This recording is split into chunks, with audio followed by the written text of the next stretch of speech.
سبيل الدموع سبيل مريح. نحمده ونصلي على رسوله الكريم. أما بعد فأعوذ بالله من الشيطان الرجيم. بسم الله الرحمن الرحيم. رب اشرح لي صدري ويسر لي أمري واحلل عقدة من لساني يفقهوا قولي. آپ میں سے کس کس کو اس سورت کا ترجمہ آتا ہے؟ الم نشرح. آپ کو ٹھیک ہے. باقی لوگوں کو کیوں نہیں آتا؟ باقی لوگوں کو اس سورت کا ترجمہ کیوں نہیں آتا؟ کیا وجہ؟ کوشش نہیں کی. اگر کوشش کرتے تو آ جاتا کہ نہیں آتا؟ پھر بھی آ جاتا. اور اگر آ جاتا تو کوئی فائدہ ہوتا؟ بہت بڑا فائدہ ہوتا. کیا فائدہ ہوتا؟ اچھا، جن لوگوں کو ترجمہ آتا ہے اس کا، وہ بتائیں کہ اس میں سے کون سی آیت ایسی ہے جو ان کو بہت ان کی دل کو لگتی ہے. جی. فَإِنَّ مَعَ الْعُسْرِ يُسْرًا إِنَّ مَعَ الْعُسْرِ يُسْرًا. بس بے شک تنگی کے ساتھ آسانی، یقیناً تنگی کے ساتھ آسانی ہے. زندگی میں کتنی دفعہ ایسا ہوتا ہے کہ ہمارے حالات بڑے تنگ ہو جاتے ہیں. کبھی رزق کی تنگی ہو جاتی ہے، کبھی دل کی تنگی ہو جاتی ہے، کبھی اولاد کی تنگی ہو جاتی ہے. تو جہاں تنگی ہے وہاں آسانی بھی ہے. آپ دیکھیں کہ مثلاً کبھی ایسا ہوتا ہے کہ گھر ہمارا چھوٹا ہوتا ہے، ہم کہتے کاش ہمارا گھر بڑا ہوتا. پھر اللہ تعالیٰ ہمیں بڑا گھر دے دیتا ہے. پھر کہتے ہیں وہ چھوٹا گھر تھا نا، کام جلدی پورا ہو جاتا تھا. اب کیا ہوتا ہے؟ بڑا گھر ہے تو ٹائم زیادہ لگتا، فرصت ہی نہیں ملتی. تو وہ چھوٹا تھا، تنگی ضرور تھی، لیکن اس کے ساتھ آسانی بھی تھی، اس کے ساتھ ہی آسانی تھی. اسی طرح اور بہت سی چیزیں ہیں زندگی میں انسان جن پہ تنگ ہوتا ہے کہ یہ ایسا کیوں ہے، ایسا کیوں نہیں. لیکن آپ دیکھیں گے مثلاً آپ کے پاس نپی تلی آمدنی ہے، بس اتنا آتا ہے کہ آپ اس کو اپنی ضروریات پوری ہو جاتی ہیں، کسی سے لینا نہیں پڑتا، قرضہ نہیں اٹھانا پڑتا. لیکن آپ جب کسی کو اپنے سے زیادہ آگے دیکھتے ہیں تو آپ کہتے ہیں کاش میرے پاس بھی اتنا ہوتا. اور پھر آپ کے پاس وہ آ جاتا ہے. اب کیا ہوتا ہے؟ کم تھا تو اس کی سنبھال کم تھی، اس کا حساب کم تھا، اس کے لیے بھاگ دوڑ کم تھی. زیادہ ہوا تو کیا ہوا؟ کام بڑھ گیا، محنت بڑھ گئی، ٹینشن بڑھ گئی. تو یہ سورت دراصل ہمیں زندگی میں اپنے حالات کے ساتھ خوش رہنا سکھاتی ہے. ہر شخص کی زندگی میں کچھ آسانیاں ہیں اور کچھ مشکلات ہیں، اور یہ ہر شخص کے ساتھ ہے کہ کچھ آسانیاں ہیں اور کچھ مشکلات ہیں. تو جہاں مشکلات ہوتی ہیں وہاں پر انسان کے لیے آسانی بھی ہوتی ہے. مثلا انسان بیمار ہوتا ہے، مشکل ضرور ہوتی ہے، لیکن اس کے ساتھ کچھ سہولتیں بھی ہوتی ہیں کہ آپ جو روز مرہ کا بہت سا کام کر رہے ہوتے ہیں وہ آپ کا کام چھوٹ جاتا ہے، بستر پہ پڑ جاتا ہے، آپ آرام کرنے لگتے ہیں. آپ کو روز مرہ کے کاموں میں فرصت ہی نہیں ہوتی تھی کہ آپ ذکر کر سکیں، دعائیں مانگ سکیں. پھر کیا ہوتا ہے کہ آپ کے پاس بہت سا ٹائم آ جاتا ہے، آپ دعائیں مانگنے لگتے ہیں. جب آپ بڑھاپے کی عمر کو پہنچتے ہیں تو آپ چل پھر نہیں سکتے، آپ کو ہر وقت شکایت رہتی ہے، گھٹنوں میں درد ہے، بھاگ نہیں سکتے، کام نہیں کر سکتے، پہلے والی بات نہیں. پھر آہستہ آہستہ سارے کام دوسروں کو دے دیے جاتے ہیں، کچھ بیٹیاں سنبھال لیتی ہیں، کچھ بہویں سنبھال لیتی ہیں، اور آپ کا زیادہ وقت فارغ ہو جاتا ہے. بڑھاپا ہے، بیماریاں ہیں، لیکن فرصت ہے. اب اس فرصت کو کیسے استعمال کرنا چاہیے؟ کیا کرنا چاہیے بڑھاپے کی فرصت کو استعمال کرنے کے لیے؟ زیادہ سے زیادہ اللہ کا ذکر کرنا چاہیے، زیادہ سے زیادہ تلاوت کرنی چاہیے، زیادہ سے زیادہ نیکی کے کاموں میں انسان اپنی آخری عمر کو لگائے.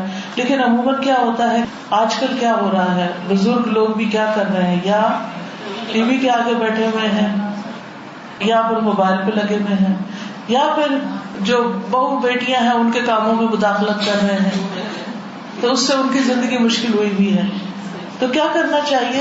جب ہمارے اوپر ایسے بڑے زیادہ کام نہ رہے تو ہم شکر کریں کہ اور کام سنبھالیں, اچھا کریں نہ اچھا کریں, جس بھی کوالٹی لیول کا کریں. ہمیں اللہ نے فرصت دی ہے, اس فرصت سے ہم فائدہ اٹھائیں اور زیادہ سے زیادہ اللہ کی عبادت کر سکیں. بزرگ لوگ کیا کیا کر سکتے ہیں, کوئی بتائے گا؟ کوئی اپنا تجربہ بتا دے, اس سے دوسروں کو فائدہ ہو جائے, کچھ اور دوسروں کے لیے آپ مشورہ دے دیں. السلام علیکم. مجھے کوئی 4 سال سے پہلے میں بیمار پڑ گئی ہپ میں اور اس میں. تو میں جب بیمار پڑ گئی پہلے تو خیر مندہ افسوس اور یہ مجھے درد ہو رہا ہے وہ ہو رہا ہے, لیکن اس کے بعد میں نے یہ کیا کہ میں نے وہ ٹائم میں بس ٹائم تھا, باہر نہیں جا سک رہی تھی. تو الحمدللہ حفظ سورت ملک, سورت رحمان اور پیچھے کی چھوٹی چھوٹی اور صورتیں میں نے کر لی. اینڈ ایٹ اے ٹائم جب میں گھر پہ تھی تو I have open a proposal on line. Quran والے جو ہمارے اسٹوڈنٹ تھے تو ان کے ساتھ ہم نے ایک گروپ کھولا ہوا ہے پروپوزل کا, جو کہ اپنے لوگ آپس میں ڈال سکتے ہیں اور عزت کے ساتھ, مطلب یہ نہیں کہ ان کی پاپولیرٹی ہو رہی کہ اس کی بیٹی نے ڈالا اس کی بیٹی نے ڈالا. تو الحمدللہ میں نے حفظ کیا اور جو میں نہیں کرتی آئی تھنک وہ, اور اس میں عبادتوں میں زیادہ بیٹھ سک رہی تھی تو بیٹھی بھی تھی, نفلیں زیادہ ہو گئی تھی اس میں, لیکن کچھ کرنے کا عادی ہوں. سوشل ورکر اور میں مختلف ہاسپٹل میں کام کر رہی ہوں. جو ہاسپٹل ہے کینسر کا, آپ کے قریب اگر کوئی ہو اور پلیز آپ جانتے ہو اور وہ غریب ہو, اس لیے کہ غریب کو جب کینسر ہوتا ہے تو پہلے وہ سمجھتا ہے وہ دوائیاں لکھی جاتی ہے, اٹس سو ایکسپینسو, وہ گھر بیٹھ جاتا ہے. سیکنڈ تھنگ از کہ وہ پھر حکیم کے پاس جاتا ہے, پھر وہ ادھر ادھر پھرتا ہے, پھر وہ جادو مادو کے چکروں میں لگ جاتے ہیں. بائی دا ٹائم وہ ہمارے پاس پہنچتا ہے, بیکاز وی آر لیڈیز, تو ہم نے کوئی اتنا زیادہ کوئی بینرز ہم نے نہیں, ساری عورتیں ہم مطلب جو فارغ عورتیں تھیں ہم. تو ابھی یہ کہ جناح میں ہم نے جو G P M C cancer hospital ہے وہ یاسمین ٹرسٹ کے ساتھ ہے, اور ہم 3 دن کی او پی ڈیز پوری کرتے ہیں, اور ایک او پی ڈی میں 150 سے زیادہ مریض آ رہے ہیں.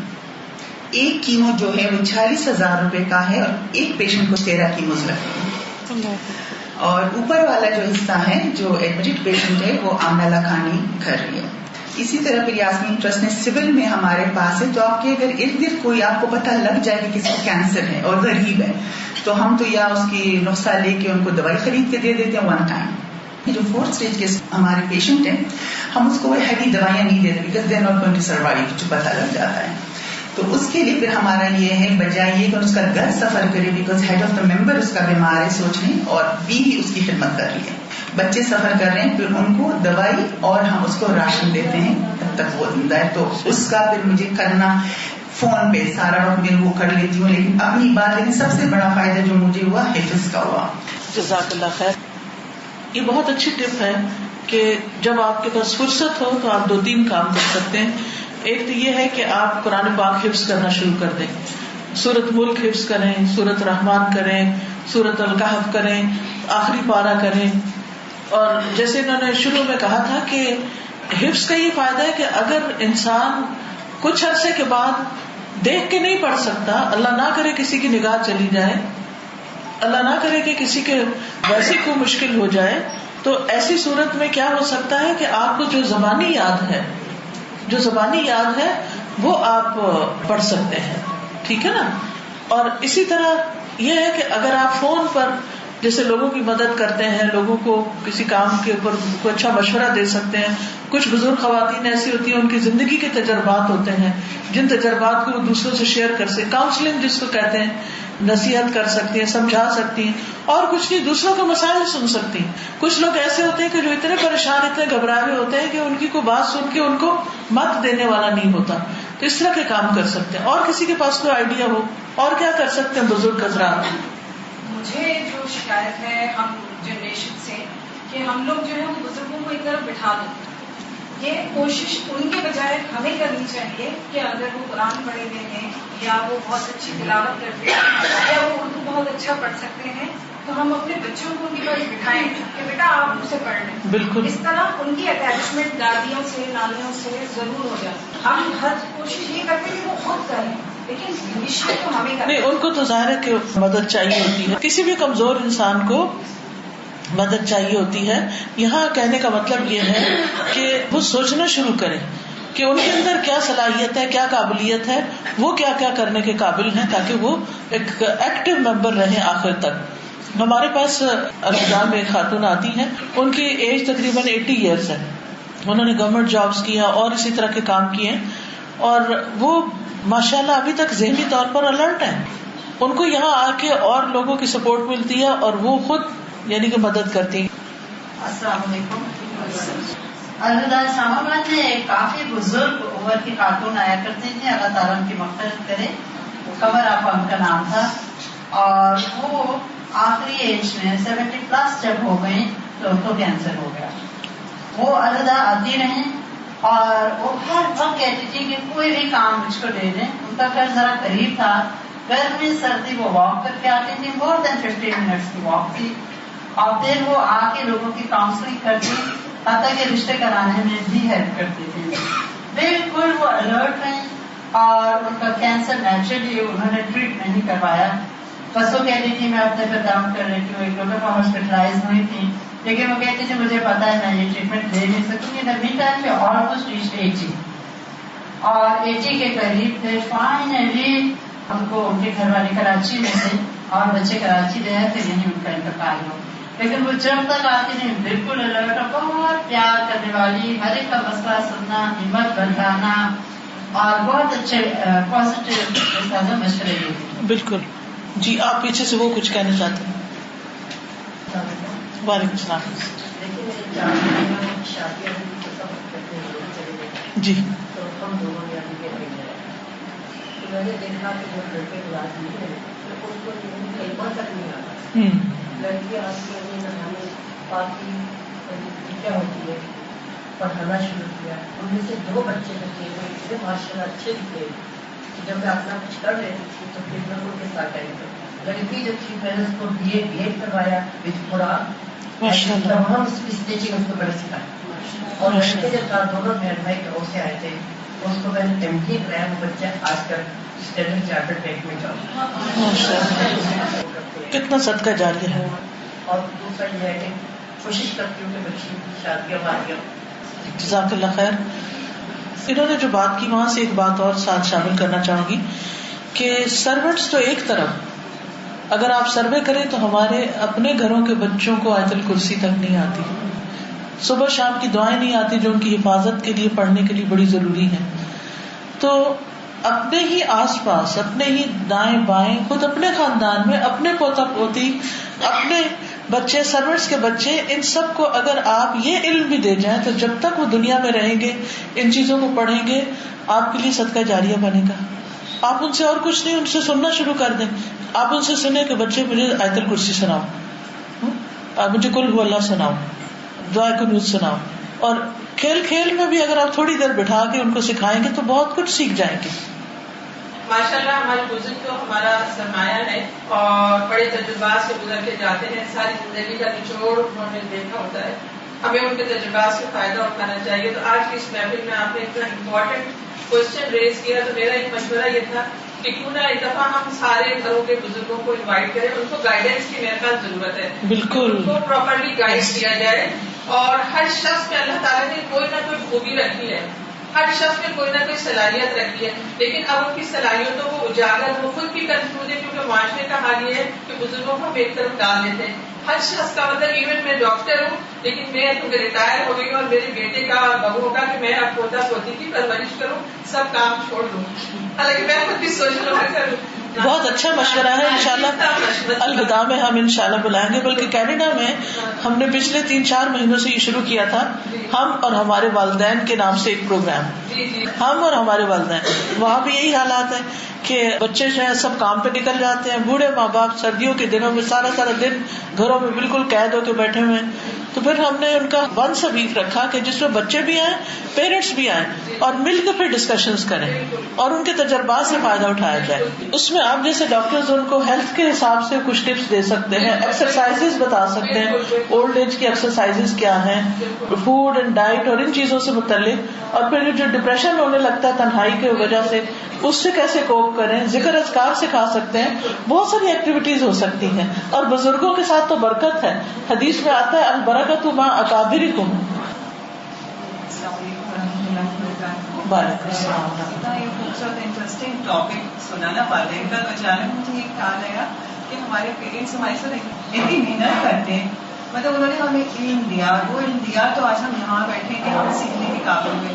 لیکن جیسا ہم نے تجوید ہم نے پڑھا اور قرآن کی تفسیر بھی پڑھی, تو جسٹ اس مومنٹ پر اس وقت مجھے یہ احساس ہوا کہ بہت سے والدین صحیح قرآن جس طرح سے تجوید کے ساتھ نہیں پڑھتے نا, کہ انہوں نے پڑھا ہی نہیں تھا جیسے ہم نے بھی نہیں پڑھا تھا. تو یہ اتنی اچھا مجھے خیال ہے کہ کیوں نہ اپنے والدین کے ساتھ تھوڑا ٹائم لگائے اور انہیں مخارج کے ساتھ اچھا قرآن پڑھنا سکھائیں, تاکہ وہ ان کی آخرت میں جیسے ہم ان کے لیے صدقے جاریہ بنتے ہیں نا, اچھا پڑھتے ہیں, تو سب سے زیادہ حق تو ہمارے والدین کا ہے کہ ہم ان کو ٹائم دیں تھوڑا سا, پھر اسی آیت کو ہم تھوڑا سا ایکسپلین بھی کرتے ہیں, تو ہمارے لیے بھی بڑا اچھا ٹائم ہو جائے گا, ان کا بھی بہت اچھی تجویز ہے یہ بھی. اس میں آپ دیکھیے کہ جن والدین کو آتا ہے وہ بچوں کو سکھائیں, جن بچوں کو آتا ہے وہ والدین کو سکھائیں. اس اعتبار سے میں دیکھتی ہوں کہ عرب ممالک میں مساجد کے ساتھ ہی لیڈیز سیکشن ہوتا ہے مساجد کے اندر, اور ان مساجد میں جو لیڈیز سیکشن ہوتا ہے وہاں پر دن کو کلاسز ہوتی ہیں اسی مسجد کے اندر ہی. اور اس میں میں نے بہت یہ ٹرینڈ دیکھا ہے کہ بڑی بڑی بزرگ عمر کی خواتین قرآن حفظ کر رہی ہوتی ہیں, 10 سال 12 سال ان کے اسی میں گزرتے ہیں, اور پھر بار بار وہ اس کی دہرائی وغیرہ بھی کرتی رہتی ہیں, اور وہاں جا کے ان کو کمپنی میں مل جاتی ہے, کبھی چائے کا کپ بھی پی لیا, کبھی آپس میں حال بھی ایک دوسرے سے لے دے لیا, اور ساتھ قرآن. اور قرآن تو اتنی بابرکت کتاب ہے کہ جس کے ہوتے ہوئے دل میں ایسی روشنی ہوتی ہے کہ انسان کا پھر ڈپریشن بھاگ ہی جاتا ہے. بزرگوں کی بات ہو رہی ہے تو میں سب سے پہلے بہت اپنے آپ کو بیسٹ فیل کرتی ہوں کہ اللہ تعالیٰ نے اتنے اچھے دادا دادی اور نانا نانی سے نوازا, کیونکہ اب آگے مجھے فیل ہوتا ہے کہ بہت بڑی ایک بلیسنگ ہے. تو میں نے جس طرح اپنا بچپن ان کے ساتھ گزارا, ان کی عادت تھی میرے دادا دادی کی کہ ہم لوگ ان کے ساتھ سوتے تھے, میں اور میرے بھائی. تو ان کا ایک روٹین تھا کہ رات میں وہ ہمیں قصص الانبیاء, ان کو ماشاءاللہ پورا یاد تھا, وہ ہمیں ڈفرینٹ اسٹوریز سناتے تھے ڈفرینٹ صحابہ کرام کی, انبیاء کرام کی. تو اس سے یہ ہوا کہ اب آگے جب کہ ہم میچور ہو گئے ہیں, اپنی لائف اسٹارٹ ہو گئی ہماری, تو اس میں وہ جو ماڈل ویلیوز تھی جو کہ ہم قصص الانبیاء میں سے اخذ کرتے ہیں, وہ چیزیں ہمارے اندر اتنی زیادہ پکی ہو گئی ہیں کہ اللہ کا بہت, میں اس چیز کی بہت زیادہ ان کی احسان مند ہوں کہ انہوں نے اتنا ٹائم ہمارے ساتھ لگایا. اور میرے والدین کا بھی بہت اس چیز میں عمل دخل ہے کہ انہوں نے اتنا ہمیں اٹیچ کیا اپنے گرینڈ پیرنٹس کے ساتھ کہ ان کے ساتھ گزارا ہوا ٹائم اب ہمیں جو ہے ایک بہت بڑا سرمایہ لگتا ہے. جبکہ جب ہمیں اس موڈ پہ فیل ہوتا ہے کہ ہمیں بہت زیادہ اچھی تربیت نصیب ہوئی ان کے ساتھ رہ کر. تو میں یہ کہتی ہوں کہ جو بھی گرینڈ پیرنٹس ہیں, دادا دادی ہیں, نانا نانی ہیں, وہ اپنے بچوں کو اس طرح کی مورل اسٹوریز سنائیں, نہ کہ بچے جس طرح آج کل کارٹونز میں بزی ہیں, آئی پیڈ لیپ ٹاپس میں بزی ہیں. اس سے اچھا یہ ہے کہ آپ ان کو قصص الانبیاء میں سے سکھائیں. اور جبکہ اب ہم بھی قرآن پڑھ رہے ہیں تو وہ جب ہم اسٹوریز ہمارے سامنے قرآن میں آتی ہیں تو وہ یقیناً میرے دماغ میں مجھے نقشہ آ جاتا ہے جو میرے دادا دادی مجھے سنایا کرتے. بالکل صحیح. جی, علم نشرح جو ہے, میں نے سوال کیا تھا کہ اس کا ترجمہ کیوں نہیں آتا, تو آپ نے کہا تھا کوشش نہیں کی. تو کیا اب آپ کوشش کریں گے؟ کیونکہ اتنی خوبصورت یہ صورت ہے. میں تو اس کو اور سورۃ الضحیٰ کو پڑھتی ہوں تو بعض اوقات میں رو پڑتی ہوں کہ اللہ سبحانہ تعالیٰ جیسے تسلی دے رہے ہیں. غم اور دکھ کے وقت اگر آپ اس کو پڑھیں تو آپ دیکھیے اس وقت انسان کو عجب طرح سے تسلی ملتی ہے, ایک سکون ملتا ہے.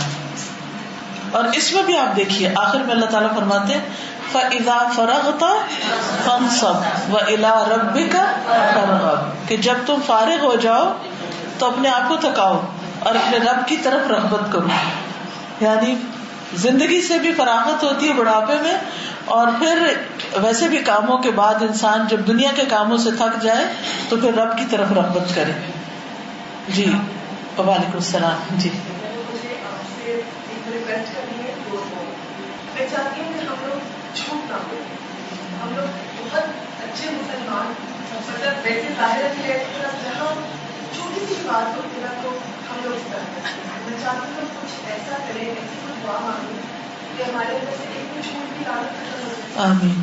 نفاق, منافقت, یعنی جو جھوٹ بولتا ہے وہ ایک طرح سے یعنی منافق ہے شخص. دوسرا میں چاہتی ہوں کہ ہم یہ دعا کریں کہ اللہ تعالیٰ ہم کی توفیق دے کے ہم لوگ اپنے پسند کرتے ہیں وہی دوسروں کے لیے کریں, کیونکہ ہم لوگ ایسے نہیں کرتے.